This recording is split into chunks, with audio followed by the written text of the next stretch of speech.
Assalamualaikum warahmatullahi wabarakatuh. Salam persaudaraan bagi teman-temanku semua. Nama saya adalah Agung Saputro. Saya dibesarkan di Pati, lebih tepatnya di Desa Nguren. Nah, pada kesempatan hari ini kita akan membahas tentang kebudayaan yang ada di Nguren. Salah satunya adalah bersih desa atau yang biasa disebut masyarakat sedekah bumi. Nah, sebelum kita bahas kebudayaan sedekah bumi tadi, nanti kita akan bahas bersama dengan narasumber, yaitu Bapak Sekretaris Desa atau Pak Sutresno, atau bisa disebut Pak Kres, tapi masyarakat biasa memanggilnya Pak Caret. Nah, sebelum kita ke sana, saya akan bercerita sedikit asal-usul sedekah bumi atau bersih desa ini. Nah, hari bersih desa itu diperingati pada hari Minggu Kliwon, bulan Apet pada tahun Jawa. Nah, jadi sejarahnya itu dahulu kala ada penggede Desa Nguren, namanya itu Ki Ageng Singopadu, atau zaman dahulu itu dikenal Ki Singopadu. Nah, Ki Singopadu ini memiliki kemampuan, atau kalau bercocok tanam atau istilahnya nandur tanaman itu berhasil, selalu berhasil. Untuk itulah Desa Ngurenrejo itu kebanyakan adalah petani atau orang-orang yang suka menanam gitu. Nah, sebelum menanam, Mbah Singopadu itu menunggu musim, namanya itu musim, kalau bahasa Indonesianya itu sebelum musim hujan atau musim pelabuh. Nah, musim labuh gitu. Nah, itu harinya tepat di hari Minggu Kliwon, bulan Apit, bulan Jawa gitu. Nah, untuk mengawalinya menanam tadi, Mbah Singopadu selalu mengawalinya di hari Minggu Kliwon, bulan Apit, sehingga untuk memperingati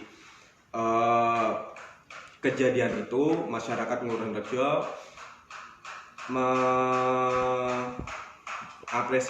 mengapresiasikan dengan cara bersih desa di hari tersebut. Nah, kurang lebihnya seperti itu. Nah,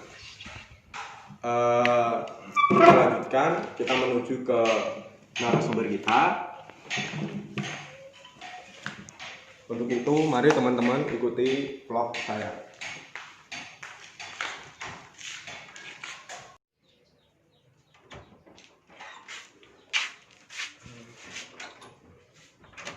Nah, teman-teman, karena sekarang musimnya pandemi corona, nanti kita akan menggunakan masker saat wawancara. Gak apa-apa ya, saya izin menggunakan masker karena ini adalah anjuran pemerintah dan anjuran pemerintah desa juga. Untuk itu, simak terus vlog saya. Ayo.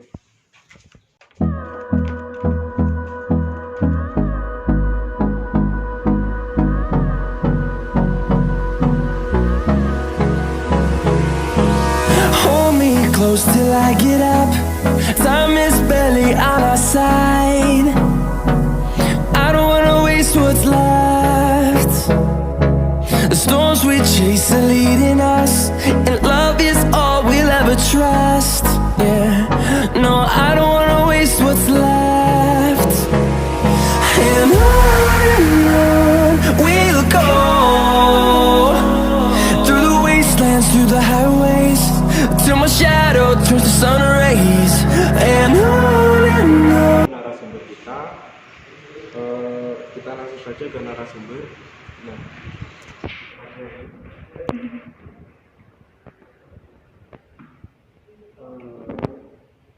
selamat siang.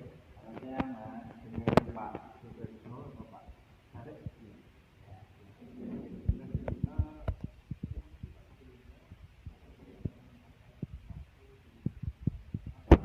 Untuk memberikan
RT dan masyarakat Desa Morejo.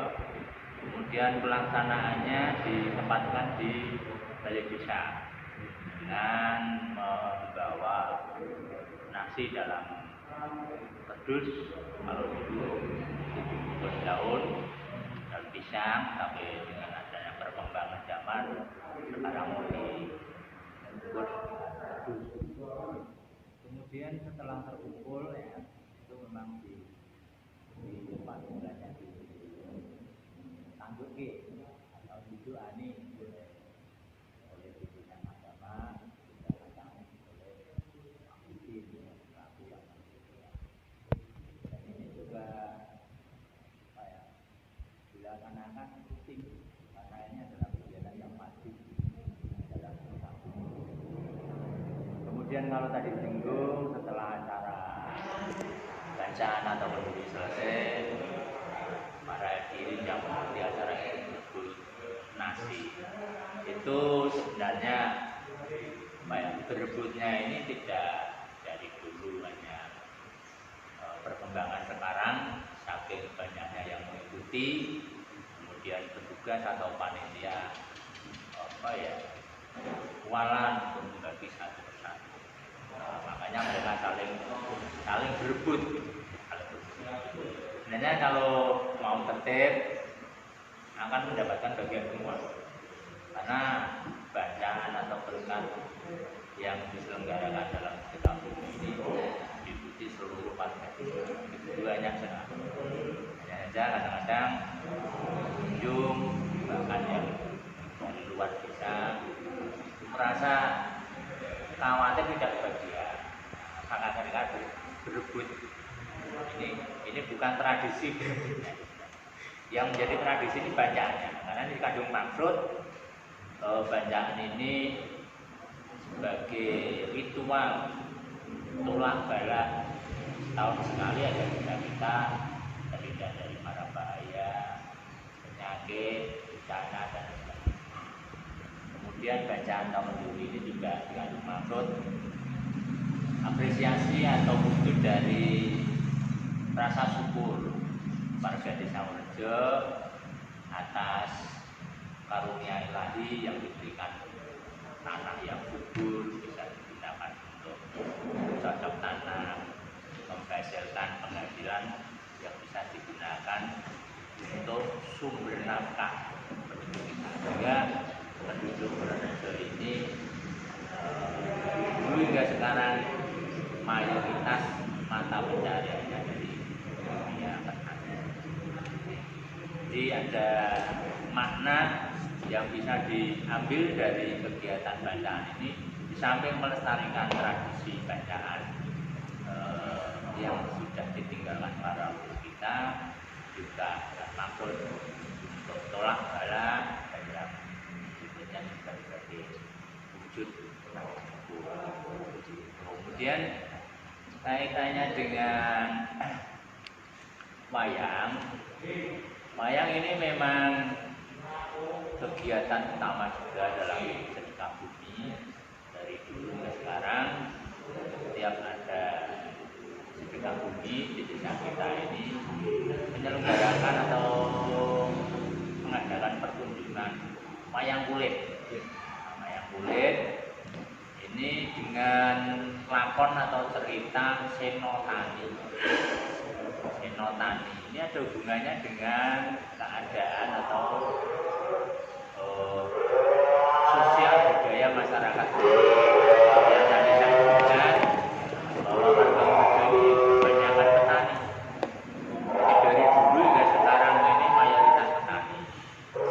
Dalam cerita lakon Senotani tersebut itu kan ada kisah bagaimana tata cara menanam padi yang dilakukan oleh Dewi Sri, yang mana kita ketahui Dewi Sri ini juga disebut Dewi Padi. Ini yang kita bisa ambil bahwa orang Muren yang mayoritas sebagai petani ini meniru ajaran yang telah ditinggalkan lewat wayang tadi, yaitu ajaran cocok tanam menanam padi. Namun perkembangan rasa memang saat ini sudah banyak yang beralih ke tanaman yang lebih menguntungkan menurut perhitungan para petani, sehingga lahan pertanian yang untuk padi ini semakin sedikit dan beralih ke tanaman walau hijau maupun hortikultura seperti bawang merah yang akhir-akhir ini menjadi produk unggulan pertanian di desa. Jadi semangat bertani yang dicocokkan oleh Dewi Sri maupun Seno, nah ini yang diambil oleh para warga dusun Mojo, para petani khususnya, untuk selalu bercocok tanam, mengolah tanah pertanian di desa kita ini untuk menjadi lahan petani. Saya kira seperti itu yang bisa kita update dari makna wayang kulit yang selalu mengambil lakon senotani. Jadi lakon senotani itu adalah menggambarkan masyarakat Wonorejo ya teman-teman. Nah, selanjutnya nih Pak, tadi kan kalau nggak salah nih sedekah bumi atau bersih desa itu kan mesti ada wayangnya atau pertunjukan wayang. Nah, itu kenapa sih Pak kok harus ada wayang? Filosofinya bagi desa itu apa ya? Masih gini ya. Jadi riwayatnya itu zaman dulu belum banyak kesenian atau kebudayaan seni.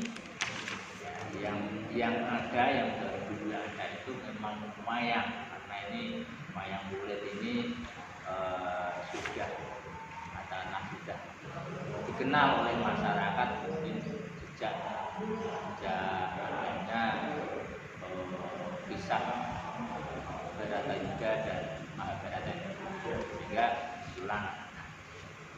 Kenapa ini wayang? Ini juga bisa kita ambil bahwa di situ ada hubungan antara sang pencipta dan makhluk. Dalam wayang itu ada dalang dan ada wayang, wayang kulitnya. Ini dikisahkan bahwa dalang ini ibaratnya seperti sang pencipta. Wayang ini adalah makhluk hidup manusia-manusia yang ada di dalam. Jadi semua perilaku, gerak-gerik, dan apa yang dilakukan oleh wayang ini semuanya tergantung pada dalang. Filosofi yang kita ambil bahwa manusia hidup di dunia ini hanya bisa berusaha, berikhtiar. Semua yang menjalankan itu adalah Tuhan Yang Maha Esa selaku Sang Pencipta. Kita bisa melihat kadang wayang ini jaya dalam peperangan, kemudian wayang ini kalah, wayang ini mati.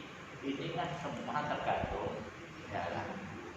Ya, sama seperti kita sukses, kadang kita senang, kita sedih, kita menang, kita kalah. Nah, dalam dunia kehidupan ini semua manusia hanya mencari Tuhan yang itu gambarannya seperti itu. Jadi dengan adanya bahwa pertunjukan wayang yang bisa kita ambil pelajaran atau bisa digunakan untuk filosofi hidup, bahwa manusia seperti wayang, kita hanya berusaha atau ikhtiar dan merencana. Kemudian kepastiannya hanya pada si dalang, dan untuk manusia kepastiannya ada si Tuhan Yang Maha Esa selalu. Kira-kira seperti itu yang bisa. Makanya wayang menjadi kesenian yang wajib dan selalu dilestarikan setiap ada acara.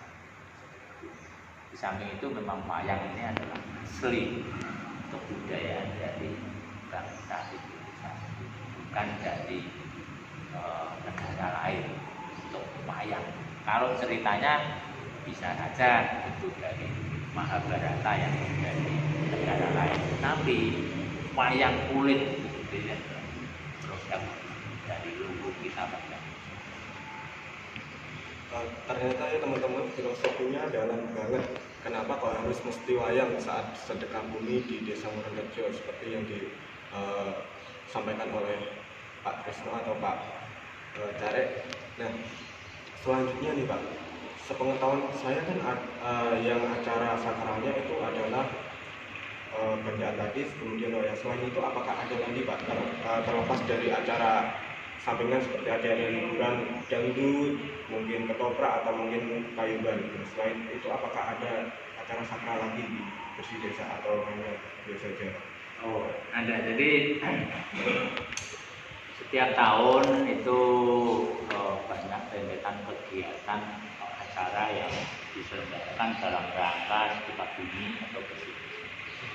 Memang yang kami sebut terdahulu, yang utama itu kita membacaan, kemudian ada pertunjukan wayang.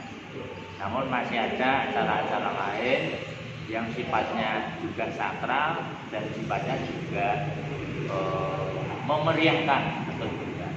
Yang sakral, di samping kita bacaan, itu kita mengadakan ziarah atau nyekar atau kirim doa ke makam leluhur kita. Yang utama yaitu ke makam Ki Ageng Singopadu yang merupakan tokoh atau pendiri dari desa. Dan kebetulan makam Ki Ageng Singopadu itu berada di Desa Muronrejo. Jadi kegiatan doa bersama atau ziarah atau istilahnya itu tahlil bersama di makam Ki Ageng Singopadu tiada lain adalah bakti kita selaku anak cucu atau selaku penerus dari beliau di desa ini untuk selalu mendoakan para leluhur kita yang sudah berjasa, berjuang dan berjerih payah untuk membangun desa kita ini yang awalnya belum semegah atau semeriah, yang awalnya masih berupa hutan belantara dengan pohon kopi. Nah, beliau yang mulai merintis, membabas sehingga menjadi lahan pertanian, lahan pemukiman untuk anak cucu kita. Sehingga bukti dari bakti kita selaku anak cucu selalu mendoakan, apalagi di hari jadi atau hari ulang tahunnya kita itu yaitu sangat tuh. Dan di samping ziarah ke makamnya Mbak Singopadu juga jajaran ziarah atau doa bersama di makam-makam leluhur lainnya seperti di Bani Medan, kemudian Padan, dan tokoh-tokoh pendahulu kita. Artinya seperti Bapak Kepala Desa yang terdahulu yang sudah almarhum, itu juga kita kirim doa melalui tahlil. Jadi intinya kami sebagai generasi penerus tetap memakai falsafah Jawa mikul mundur terhadap leluhur atau sesepuh kita yang sudah mendahului kita, yang sudah berjuang untuk kemajuan kita.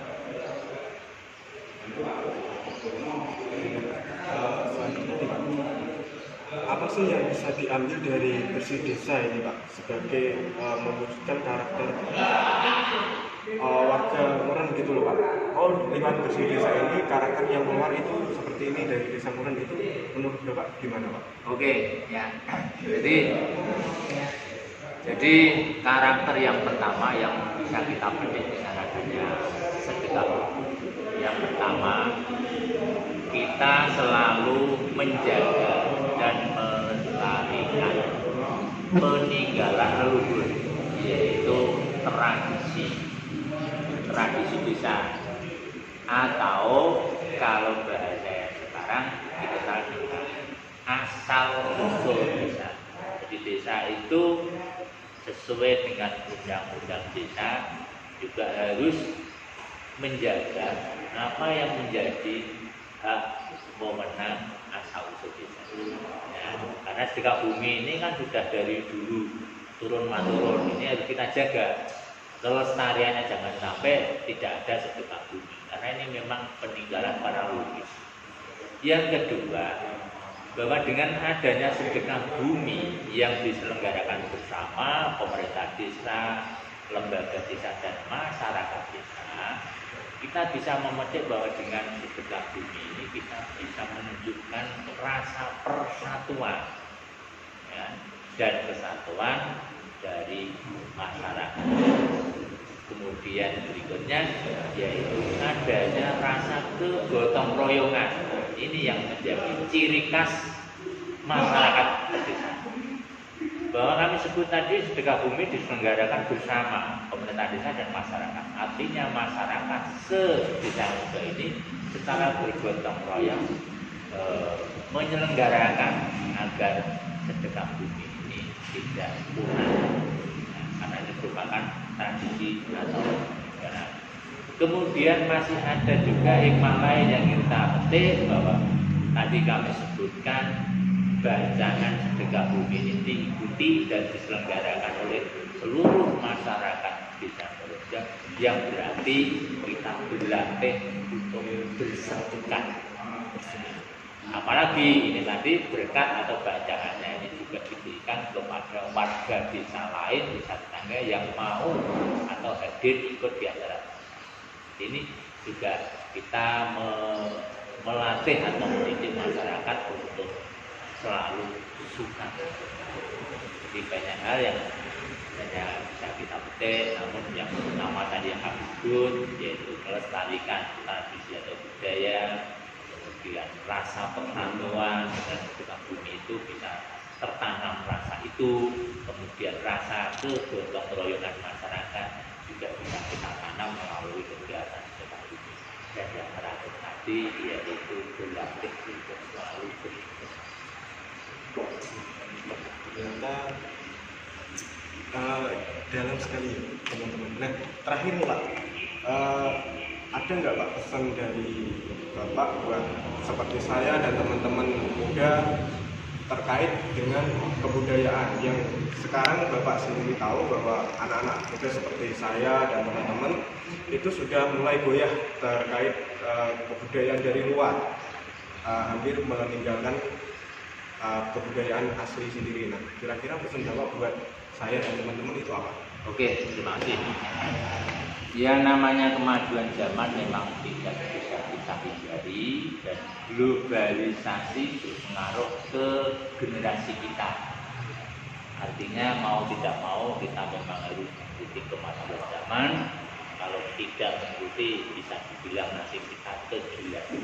Tapi ada satu rambu-rambu yang harus kita pegang, bahwa kemajuan zaman yang tersebar melalui globalisasi ini kita harus pandai-pandai memfilter, harus pandai-pandai menyaring, ya kan? Kebudayaan, intek apapun yang dari luar, ya, yang tidak sesuai dengan kepribadian masyarakat desa kita, tidak sesuai dengan kepribadian bangsa Indonesia, ya harus kita hindari. Tapi yang positif dan sesuai monggo kita terima, karena itu bentuk daripada kemajuan.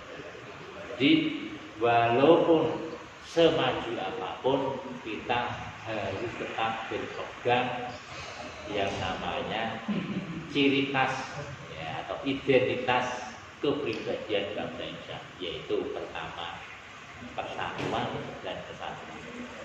Jadi zaman yang maju jangan sampai persatuan kita ini malah terbelah. Kegotong royongan, karena ini sudah menjadi karakter atau kepribadian masyarakat Indonesia, juga masyarakat.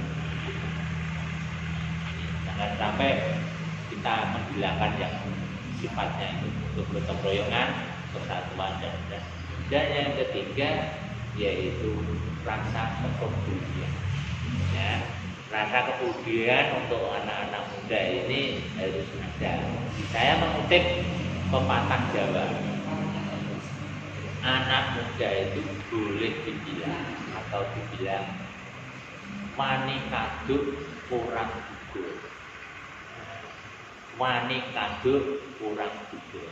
Beraninya oke, tapi kepeduliannya kadang-kadang, nah ini bisa saja menjadi bumerang.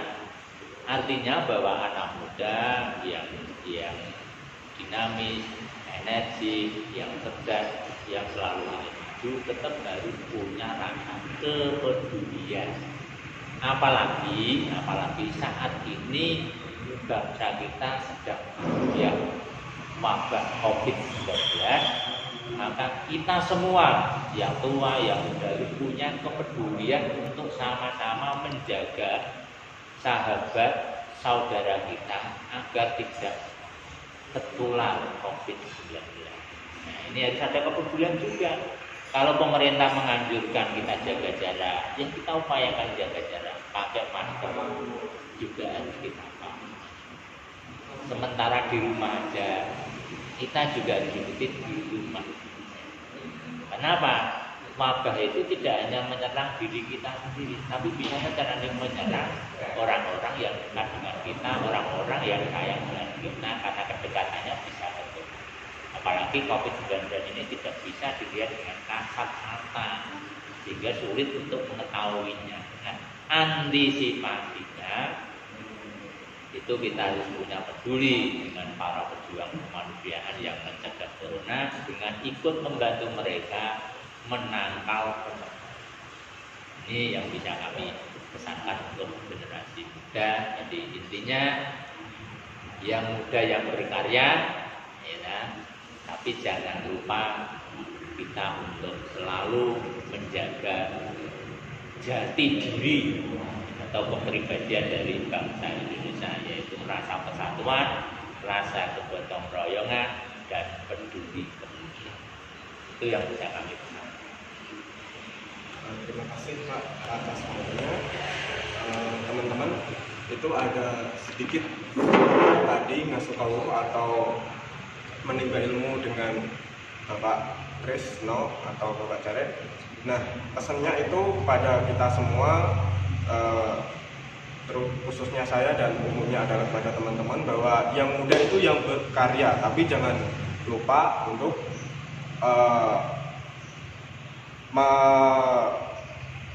menjaga jati diri, kemudian yang terdiri dari kesatuan, kegotong royongan, dan kepedulian. Nah, sekian video vlog dari saya.